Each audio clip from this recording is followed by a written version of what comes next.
It was July 15th when I started my new job at Disneyland. I had always dreamed of working there, and finally, the opportunity came. But something felt off right from the beginning. The rules were peculiar. On my first day, my supervisor handed me a rule book, thicker than I expected, for what was essentially a park job. The first rule that caught my eye was simple. Never, under any circumstances, enter the park alone after it closes. I thought it was strange, but shrugged it off as a security thing. The next few days went by without much trouble. I followed the rules, made sure to clock out on time, and stayed within the areas I was assigned to. However, something about the park at night made my skin crawl. After the gates closed and the visitors left, the silence that settled in was too heavy, too still. Once, when I was cleaning near Space Mountain, I caught a glimpse of something out of the corner of my eye. A shadow moved quickly between two buildings, but when I turned to look, there was nothing there. The next day, one of my coworkers warned me about the mascots. He pulled me aside, his eyes serious and intense. If you ever see one of them alone, after hours, just walk the other way. Trust me. I laughed it off, thinking he was trying to scare the new guy, but there was no humor in his voice. That night, I saw what he meant. While finishing up near the castle, I saw Mickey Mouse standing alone at the entrance to Fantasyland. No one else was around. I called out, but he didn't move. I decided to leave him be and finished my shift quickly. As I clocked out, I couldn't shake the feeling that something was watching me. The rules were getting stranger, but I wasn't sure if I was ready to find out why. The next few nights were tense. After seeing Mickey alone in the park, I started paying closer attention to the strange rules. One of them, which seemed ridiculous at first, now made more sense. Do not speak to the characters after dark. I thought it was some sort of inside joke, but the longer I worked, the more I realized it was no joke at all. The shadows I saw before, they weren't my imagination. I began noticing them more frequently, darting behind rides and creeping along the pathways after sunset. One evening, I was working late near the Haunted Mansion. The park had been closed for hours, and only a few of us remained to finish up. As I wiped down a bench, I heard soft whispers carried by the wind. At first, I thought it was one of my coworkers messing around, but when I called out, no one answered. The air grew colder, and I felt a chill run down my spine. I turned around slowly, and there, in the distance, was Goofy. He stood completely still in the middle of the empty street, staring directly at me. His oversized head tilted slightly to the side as if he was studying me. I froze, remembering the rule about not speaking to the characters after dark. My heart pounded in my chest, and my mind raced with thoughts of what to do. Slowly, I backed away, keeping my eyes on Goofy the entire time. He didn't move, but I could feel an unsettling presence behind those hollow eyes. I made it back to the main gate without incident, but the entire walk felt like someone was following just a few steps behind. When I mentioned the incident to my coworker the next day, he didn't seem surprised. I told you, man, stay away from them after dark. They're not the same. He refused to elaborate, and I was left with more questions than answers. The park was becoming a maze of eerie rules and unexplained phenomena, and I wasn't sure how much longer I could ignore them. The following week, curiosity got the better of me. I needed to know what was really happening in Disneyland after dark. The rules were becoming too strange to ignore, and the eerie presence of the characters kept haunting me, even during the day. I decided to stay late one night and see for myself what was going on. It was a quiet Thursday night, and I made sure to keep out of sight as the last few employees clocked out. When the park was empty, I wandered back toward the haunted mansion. The air felt different at night, heavier, colder. The lights that usually made the park feel magical now cast long, unnatural shadows. Every sound seemed amplified in the silence, from the creaking of the rides to the distant hum of machinery. I walked slowly, feeling like the park itself was alive, watching me. As I approached the entrance to the haunted mansion, I noticed something I hadn't seen before. A small, rusted gate, partially hidden behind some overgrown bushes. It wasn't marked on any map I had seen, and I had never heard anyone mention it. My heart raced as I pushed the gate open with a creak that echoed through the empty park. Behind the gate was a narrow, winding path that led deeper into the darkness, far from the well-lit areas of the park. I hesitated, but my curiosity pushed me forward. The further I walked, the more the strange whispers returned. They seemed to come from all around me, yet there was no one in sight. I reached the end of the path, where a small, decrepit building stood, completely out of place among the bright, polished attractions of Disneyland. The door was slightly ajar, and as I pushed it open, a foul stench filled the air. Inside, I found old costumes, dusty and torn, hanging on the walls. These weren't the colorful, friendly outfits of Mickey and Goofy. They were something darker, older, as if they belonged to characters long forgotten by time. My mind raced as I tried to make sense of it all. Then out of the corner of my eye, I saw movement. A shadowy figure standing at the far end of the room, watching me. I froze as the shadowy figure stepped forward, its movements slow and deliberate. My heart pounded in my chest, and I could barely breathe. The air in the small building seemed to thicken, pressing down on me as the figure came closer. It wasn't one of the characters I had seen before. It was something else entirely. Its eyes glowed faintly in the dim light, and its silhouette was distorted, as if it didn't belong to this world. My instincts screamed at me to run, but I couldn't move. The whispers in the air grew louder, almost deafening now, as if they were coming from the figure itself. Then, just as suddenly as it had appeared, the figure stopped. For a moment, there was complete silence. The tension was unbearable. I felt like the air itself was alive with fear. Suddenly, the figure began to dissolve, slowly fading into the darkness. The whispers subsided, replaced by an eerie calm. The oppressive atmosphere lifted, and I could finally move again. I didn't wait to see what would happen next. I turned and bolted out of the building, running as fast as I could back to the main part of the park.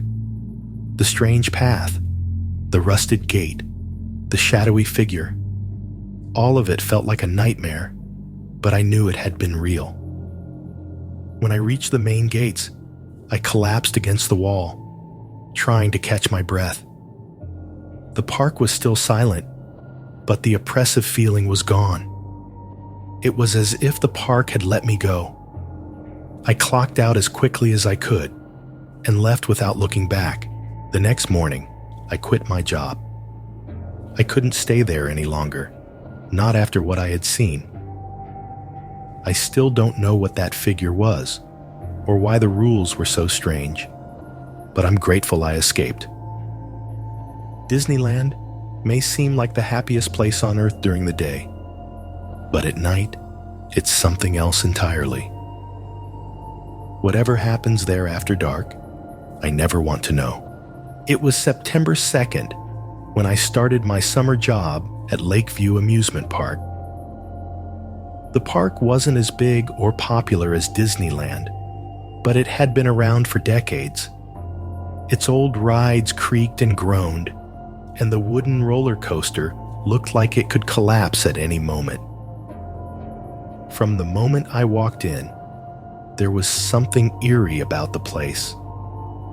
The air felt heavier near the older attractions, and no matter how sunny the day, there were always shadows lurking in the corners. On my first day, I was assigned to the maintenance crew. The work was simple: checking the rides, making sure everything was clean and safe. But as I wandered through the park, I started noticing strange things. The Ferris wheel, which hadn't been used in years, would occasionally start turning on its own. At first, I thought it was just old machinery malfunctioning, but the more I looked at it, the more I felt like something was watching me from one of the empty seats. That night, after the park closed, I stayed behind to finish some work near the old funhouse. It was a building no one liked to go near, with peeling paint and broken windows. Inside, the air was cold, far colder than it should have been in the late summer. As I made my way through the dark corridors, I heard soft footsteps behind me. I spun around, expecting to see one of my co-workers, but there was no one there. The silence that followed was so thick, I could hear my own heartbeat echoing in my ears. I tried to laugh it off, telling myself it was just nerves, but deep down, I knew something wasn't right. The park was full of old stories, of accidents, strange disappearances, and a haunting that supposedly lingered near the abandoned rides. I had never believed in ghosts, but standing there in the darkness of the funhouse, I wasn't so sure anymore. The next few days at Lakeview Amusement Park passed uneventfully, but the eerie feeling never left. It lingered in the air, especially around the older rides that no one bothered to maintain anymore. One of the park veterans, an older man named Dave, noticed my unease and decided to share a bit of park lore with me. He pulled me aside one evening after we had clocked out and leaned in close. "You ever hear about the accident on the carousel?" he asked, his voice low and serious. I hadn't, so I shook my head. He sighed, looking off into the distance, as if recalling something painful. "It was years ago, before my time even. A little girl died there. They say she fell off one of the horses, but some folks think there's more to it. Ever since then, strange things have been happening around here, especially after dark." I didn't know how much I believed him, but after that conversation, I couldn't get the image of the old carousel out of my head. The next night, I found myself wandering over to it after closing. The ride was covered in dust, and the faded horses looked lifeless and worn. I stood there for a moment, staring at the old machinery, when suddenly the carousel began to turn on its own. The creaking sound of the horses going round and round filled the air, sending a shiver down my spine. I backed away, my heart racing. There was no way it could have started on its own. No one had touched the controls. I watched as the carousel spun faster and faster until it came to an abrupt stop, the silence returning as if nothing had happened. My hands were shaking, and I quickly decided to leave the park for the night. On my way out, I felt that same presence behind me, like someone or something was following my every move. I tried to ignore it, but every step felt heavier, as if the ground beneath me was pulling me down. When I reached the exit, I glanced back one last time. For a split second, I thought I saw a small figure standing by the carousel, watching me with cold, empty eyes. The following day, I couldn't shake the image of the small figure by the carousel. I kept telling myself it was just my imagination, but deep down, I knew something was wrong. I decided to dig deeper into the park's history, hoping to find some explanation for the strange occurrences. I asked around, but most of the staff brushed me off, except for Dave.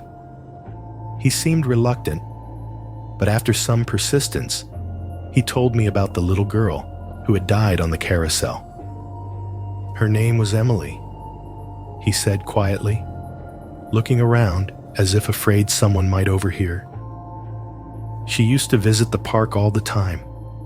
Loved that old carousel. One night she stayed after hours just like you did.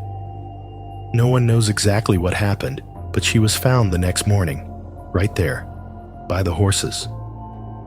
His voice trembled slightly as he spoke. Some say she never really left. That night, I returned to the carousel. I don't know what I was expecting to find, but I couldn't stay away. The air was thick with tension, and the shadows seemed to stretch farther than usual, almost alive. As I approached the ride, the lights flickered on, casting eerie reflections off the old, faded horses. The creaking began again, slow and rhythmic, like a heartbeat in the quiet night. I stepped closer, my breath quickening. There was no one around, yet I felt like I wasn't alone. The whispers returned, soft at first, then growing louder until they filled the air.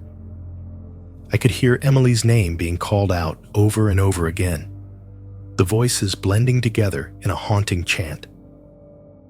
I turned to leave, but before I could move, the carousel came to life, spinning faster and faster, the horse's eyes glowing with an unnatural light. Suddenly, I felt a cold hand grip my arm. I spun around, but there was no one there, just the ghostly presence of something I couldn't see. My heart pounded in my chest, and I stumbled backward, breaking free from the invisible grip. As I ran, I could feel eyes watching me, following my every step. But when I reached the safety of the park's entrance, the whispers stopped, leaving only the silence of the night behind me.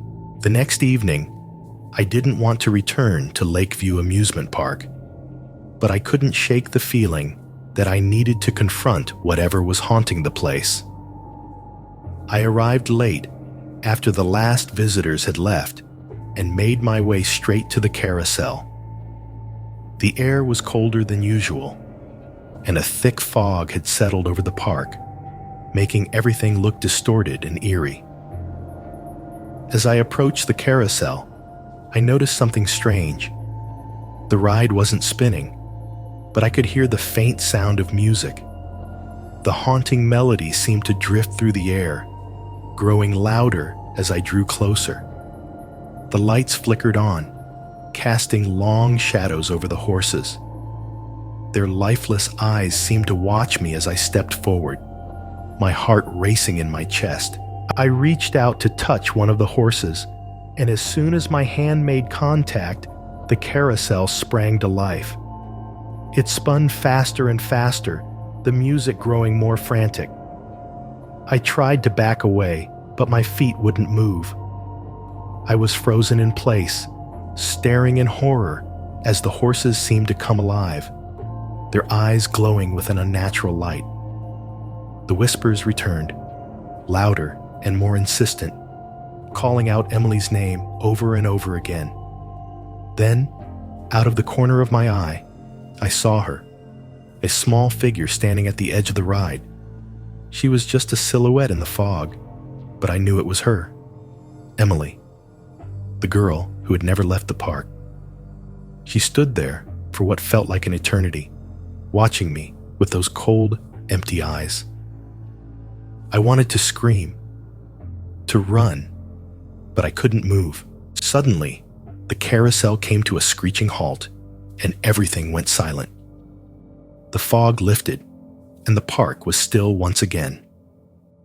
Emily was gone, but the feeling of her presence lingered in the air. I stumbled backward, finally able to move, and made my way to the exit as quickly as I could. I never looked back. The next morning, I quit my job at Lakeview Amusement Park. I don't know what I saw that night, but I know I'll never forget it. Some things are better left unexplained, and whatever haunts that old carousel, it's one of them. As I left the park for the last time, I couldn't shake the feeling that I was being watched. Maybe Emily was still there, waiting for the next unsuspecting visitor to wander too close. It was October 10th when the carnival rolled into town. From the moment it arrived, there was something off about it. The bright lights and cheerful music couldn't mask the uneasy feeling that settled over the place. The workers were strange, quiet, almost robotic in their movements. They rarely spoke, and when they did, it was in hushed tones that made my skin crawl. But what really caught my attention was the carousel, an old, darkened attraction that seemed to draw people in with its eerie charm. I had always been drawn to the mysterious, so naturally, I found myself spending most of my time near the carousel. The horses were unlike any I had seen before. Each one twisted and contorted, their eyes wide with a silent scream. The ride hadn't been used in years, according to one of the workers, yet there was something alive about it.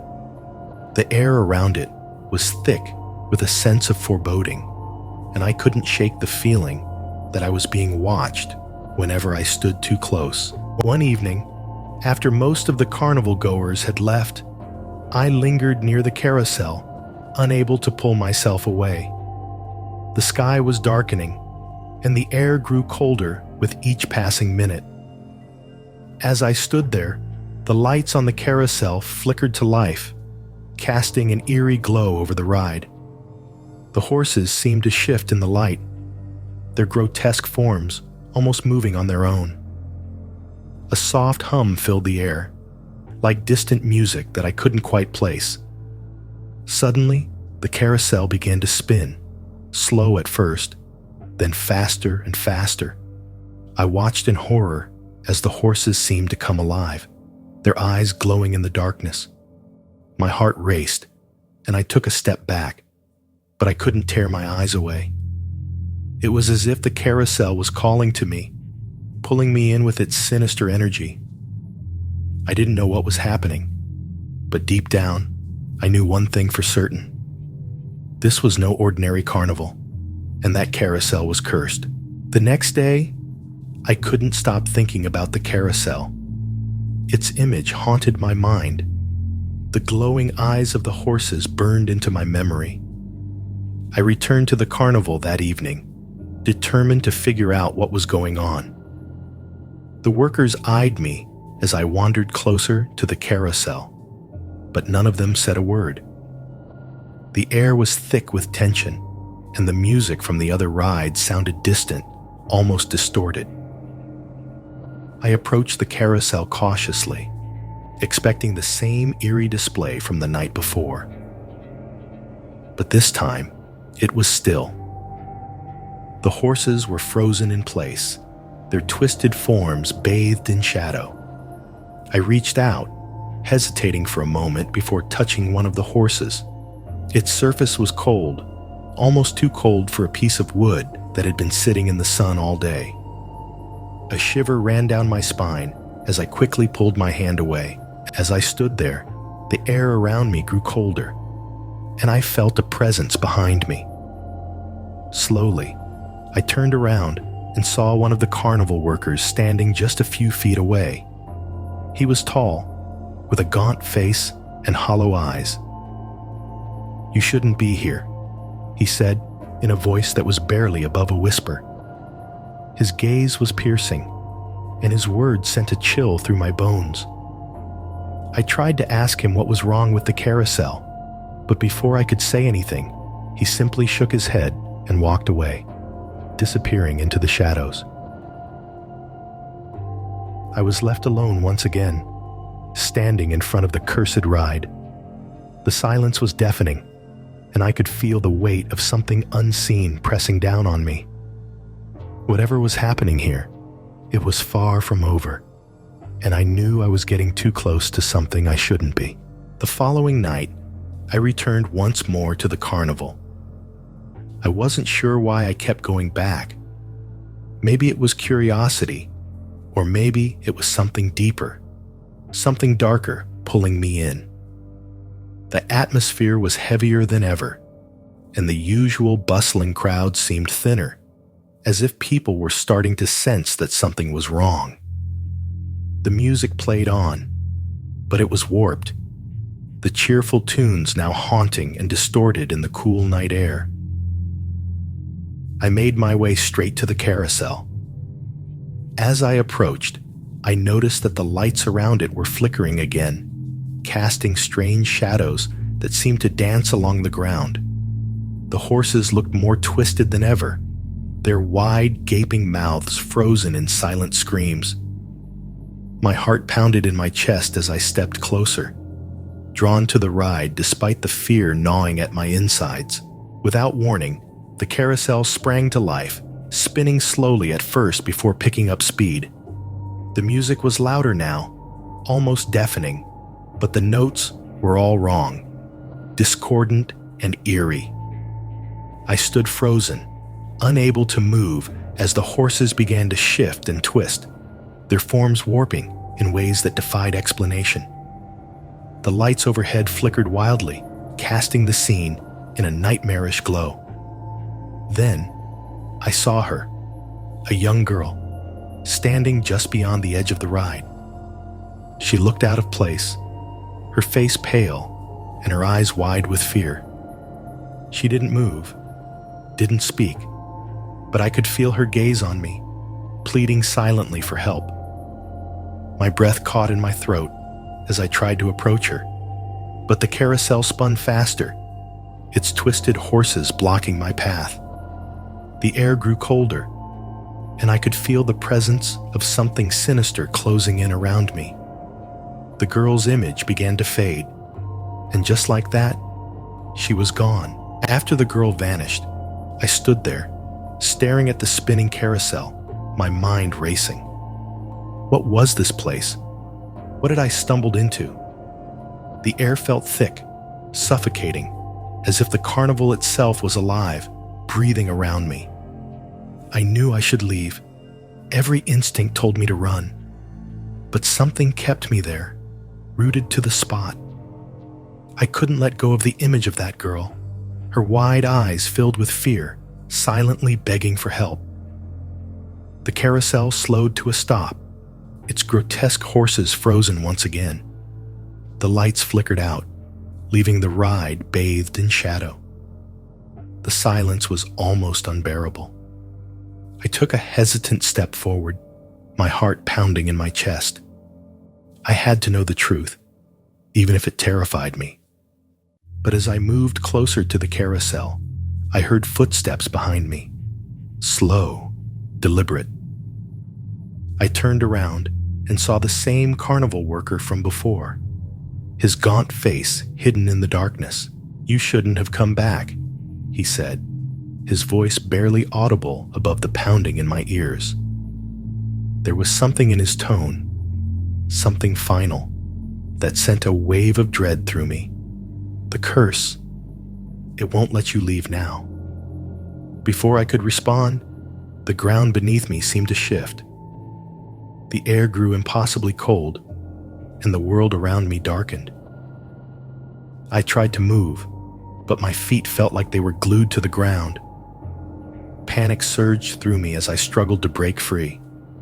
The worker simply watched, his hollow eyes filled with something I couldn't quite place. Pity, perhaps, or maybe resignation. The carousel began to spin again, faster this time, and the whispers returned, louder and more insistent. The ground felt like it was pulling me in, dragging me toward the cursed ride. I tried to fight it, but it was no use. The carnival had claimed me, just as it had claimed the girl before me. As the world around me faded into darkness, the last thing I saw was the twisted, screaming faces of the carousel horses, their eyes glowing in the night.